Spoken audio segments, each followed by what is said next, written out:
Welcome, everyone, to another episode of Masks Off. I am Kim Gross, your host, and this week my guest is Dr. Pamela Ellis. And in a moment, I'm going to allow her to introduce herself to you. But first, I'm going to start with a quote, as I normally do.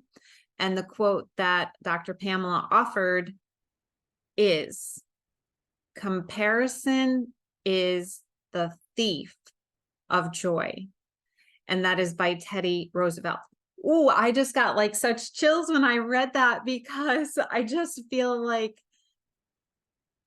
I just think I just dropped into something that I completely and totally have experienced. That I know what it's like to wear that mask and to compare myself to other people. And the moment that I'm in comparison, my joy out the window.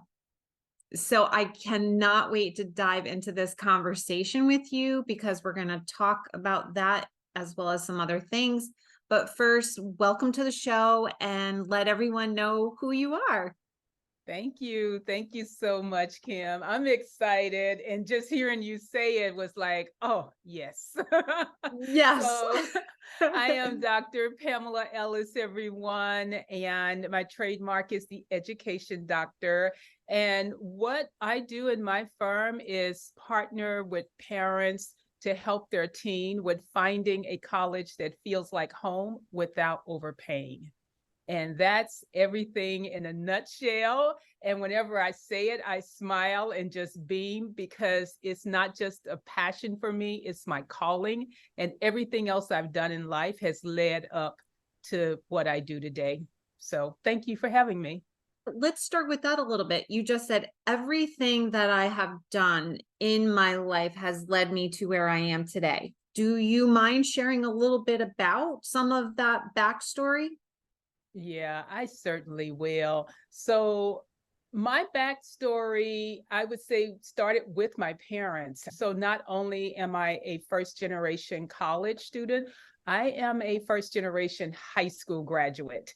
So, my parents, my mom actually was a sharecropper. So, she finished in eighth grade. My dad finished 10th grade. And so, when I was in high school, I had this big dream of going to college because when I was younger and growing up in a project in Memphis, a teacher told me that I would never amount to anything. And I really wanted to prove her wrong. And so I had this big dream of going away to college and going through that process. They really didn't know how to help me with that process. So I just figured out everything I could and applied everywhere I heard about as a way to make sure that I would go away to college. And when it came time to go, they were just like, oh, we don't know about that because we don't know the school you're talking about. And we just don't know if we're going to support that.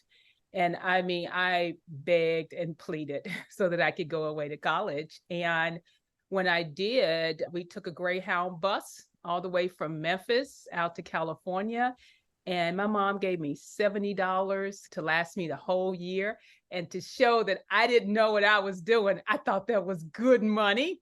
I was excited until I got to the bookstore and my books were $350. And so that Mm. just, really broke me in a sense. Certainly my confidence and everything else. And being in a place that was so full of wealth and seeing others and what they came to school with, that was tough. And so fast forward, I ended up graduating in 4 years and only had $10,000 in loans. And I just never really had an appreciation for it though, until I became a mom and really just wanted to make sure that my kids knew how to navigate through the K-12 system because sometimes it can beat you down, especially as a person of color. And so I went back to graduate school at my alma mater and got a graduate degree. My doctorate is around high school to college transition. So, Wow. what supports students with being successful as they navigate through high school and go on to thrive in college. And so that's really all I do to this day. I'm very passionate about education, especially passionate about supporting parents, because even though my parents didn't even finish high school, so much has changed in terms of supporting your kid to go on to higher education that, a lot of my parents, they have graduate degrees, and still it would be a lot on them to do this process. And kids don't listen to their parents anyway. But just to go through that would be a lot. And so I just have a heart for supporting their success, partnering with them and partnering with their kids. And that opening quote speaks so much to what I do, because there is so much comparison when it comes to colleges and the stress of it all, and feeling like, man, so-and-so got a full ride. Why can't I get one? Or so-and-so is going to this college and why can't I? And the parents are comparing as well, because they hear other parents saying that their kid is an amazing athlete. And they're thinking like, my kid is clumsy, So it just never ends when you are a parent, I don't feel.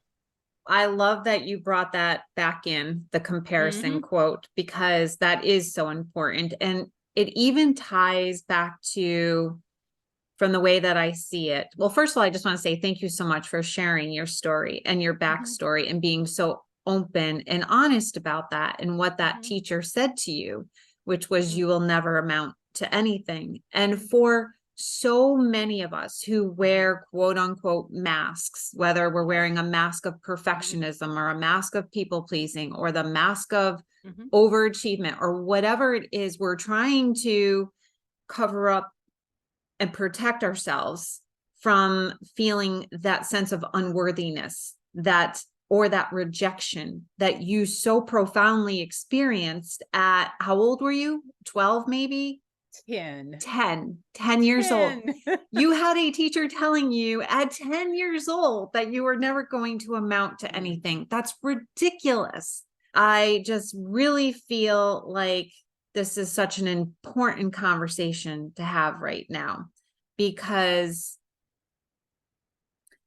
I do believe that a majority of our teens are feeling that they are not good enough, they are not worthy enough, and they are comparing themselves, and they are being pushed, they are being pressured, because now it's getting harder and harder and harder to get into college, and you have to have more and more on your resume than when I went to college 30 some years ago. Part of what you do is you help these teens to navigate this process while still holding on to their authenticity and trying to still hold on to who they are. And so one, I'm curious, how do you do that? And how do you do that? That's question one. Question two is, how do you continue to do that in the light of the parents still getting caught up in that rat race of, you need to have, you need to play violin, you need to play a sport, you need to, have all the AP classes, you need to do blah, blah, blah, blah, blah, and keep putting all this pressure on their child. How do you help in that? Yeah. Where I would start is, we do assessments and interest inventories, and we are working with students as early as grade 9 and 10. And when we're working with them, it's all about them. And the thing that I say to parents and the student at the start of our work, all I'm doing is coaching and guiding. The teen owns the process. And I'm partnering with parents to encourage them to let go and let their teen own the process, because it's their future. And sometimes that can be a tough conversation. I think especially coming from everything we've been through these last 3 years, and some parents want to hold on tight. And I say, you got to let go. You got to let go. And doing that in high school gives them a chance to see that you trust them. It gives them a chance to learn those skills of self-advocacy and independence long before they go to college, because they can start practicing it now And if something doesn't work out or they're disappointed, they can still grow from that, learn from it. What I find too, Kim, is that when students start to do an assessment and learn about their personality and learn about what helps them with being productive or how they learn, that opens their eyes to seeing themselves in a new way. And what happens too, as we start to talk about colleges, the first thing I say is that there are dozens of colleges that could be a great fit for you. And so much of the hysteria around this is because we're so hyper focused on maybe a dozen colleges, but there's actually over 2,000 of them. And just even helping students to break through that initial mindset shift and think and realizing that, oh, wow, there are a lot of colleges out there that could be great for me. And it becomes this discovery process in the same way that they discovered who they are, that discovery about who the colleges are. And we always start with the student first. We never start a conversation talking about any college. It's about them, it's what their why is. And we're looking at all those other things as opposed to being focused on a brand name or some college that they've heard about. Or comparing to what their classmates are doing, and then all of a sudden they're feeling less than, right? Because that's why the quote, comparison is the thief of joy, because as soon as we do start to compare ourselves to another, the reason why it steals our joy is because then we're not feeling like we're worthy, because we're comparing to some outside standard or expectation. And so then you look inward and you're like, oh my gosh, I'm not worthy. So I love what you're saying. So tell me more about then how these students are navigating life in general, these 9th graders, these 10th graders. Are you seeing less anxiety, less depression, less overwhelm? Are they feeling more of a sense of authenticity, of joy, because they are listening to their internal guidance? Are you seeing more of that? I am definitely seeing more of that. It's not something that happens like on a dime all of a sudden, but definitely seeing it. And the thing that I want to see in them that grows is their confidence. Yeah. Confidence.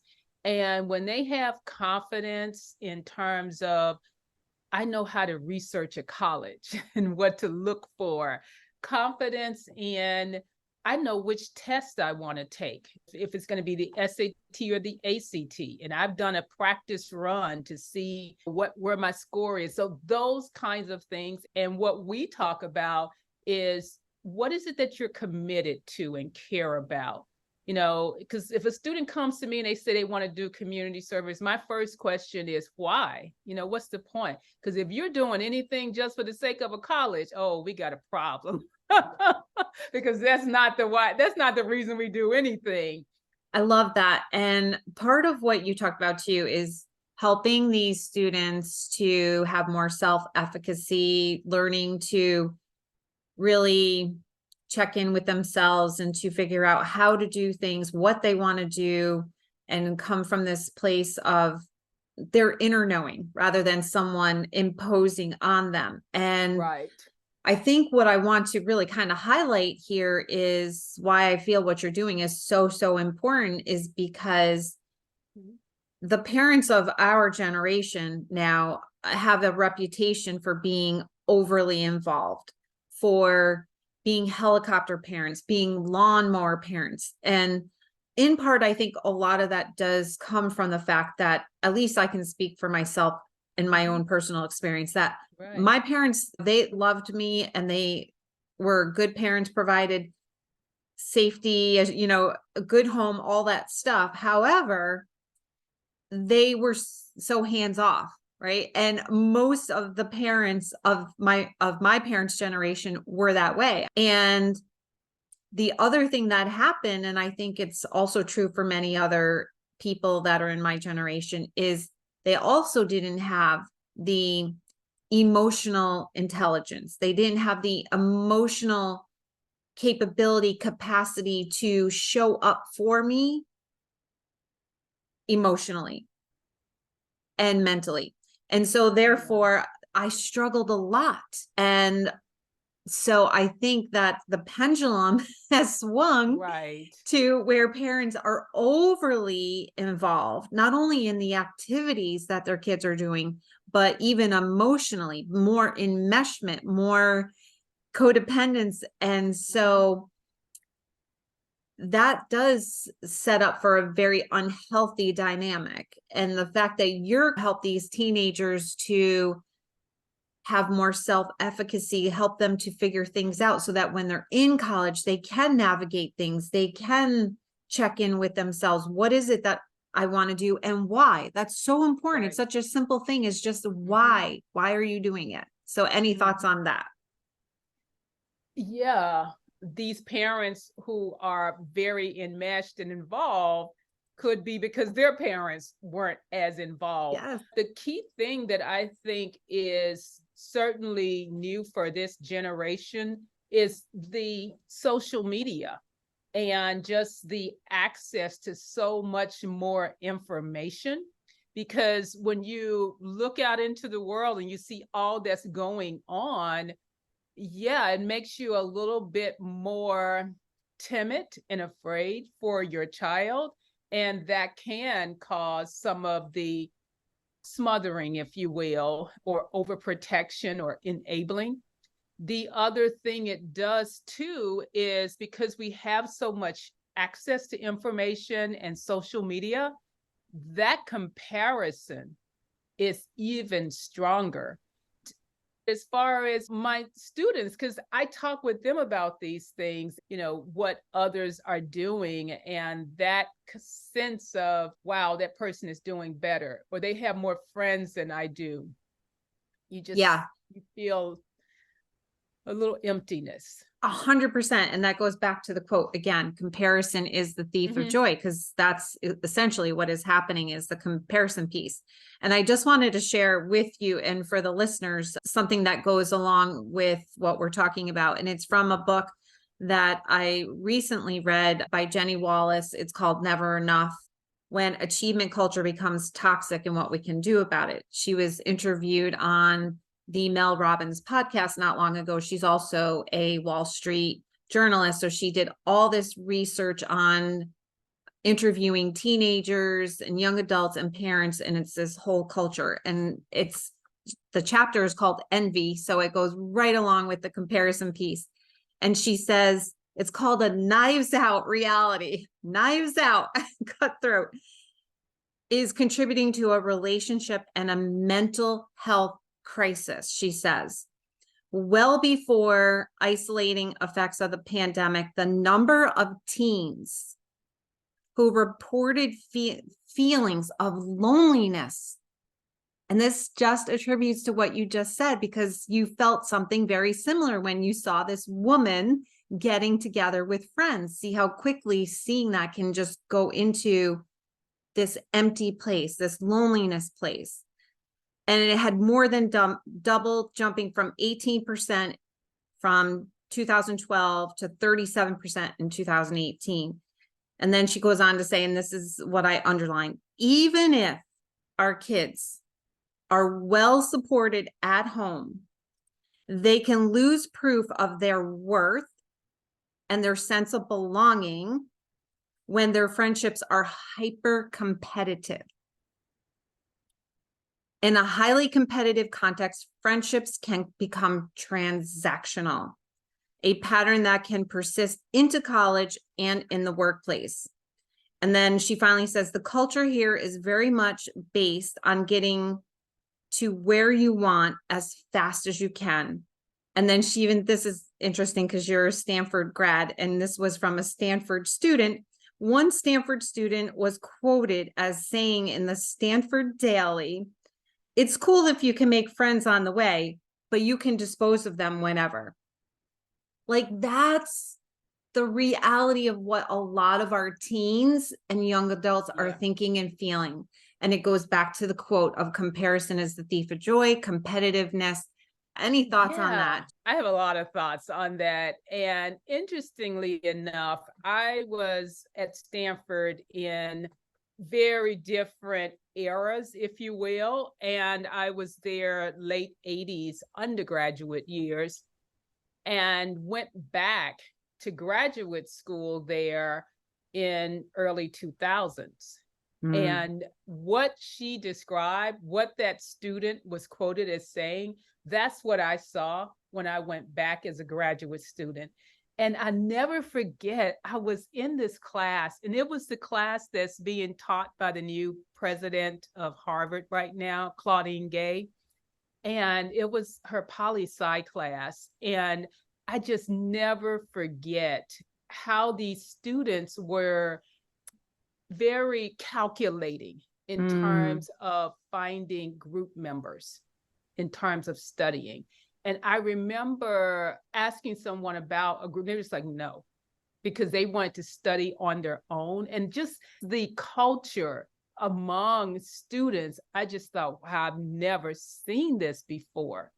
And so that's what came to mind when you said that quote. And so I just saw it in my experience of going back to graduate school and just seeing the environment across those decades.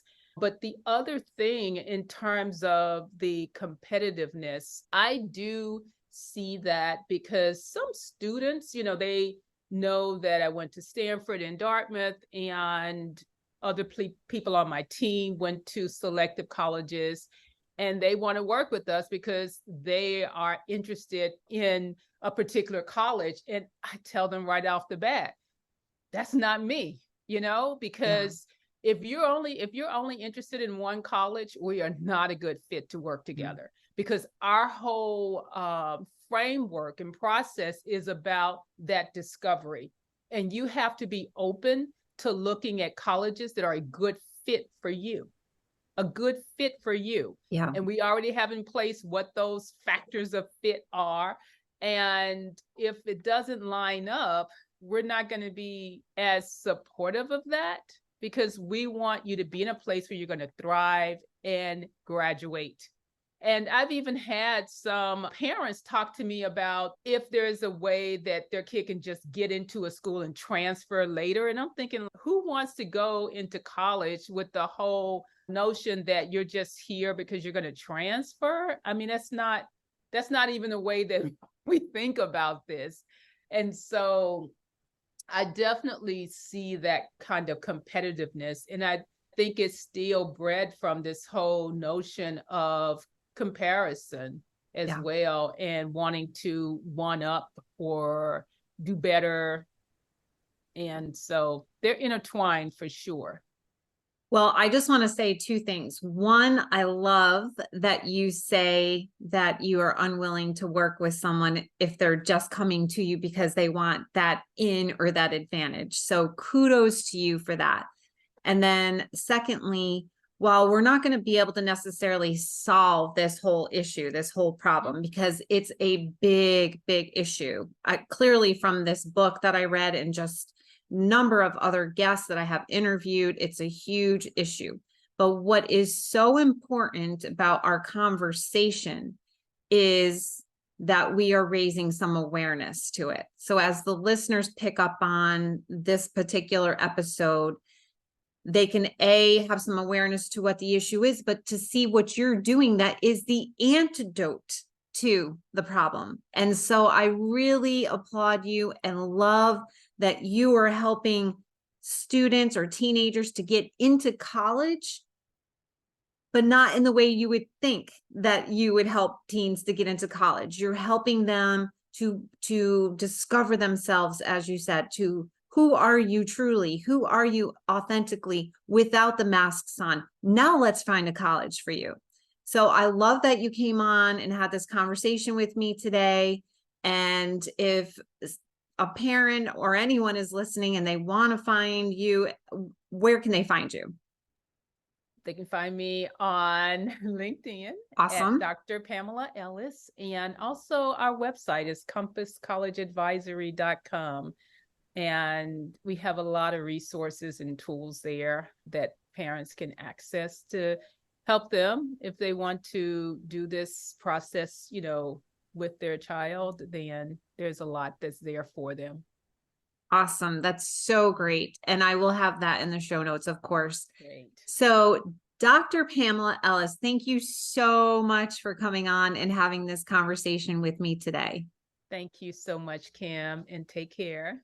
Thank you, everybody, for joining in for another episode of Masks Off. If you enjoyed this episode or the content, I would love for a review or for a comment. It does help to get this information out and spread awareness and help parents. So again, if you enjoyed it, would love for you to give a review. And I will see you next week on Masks Off.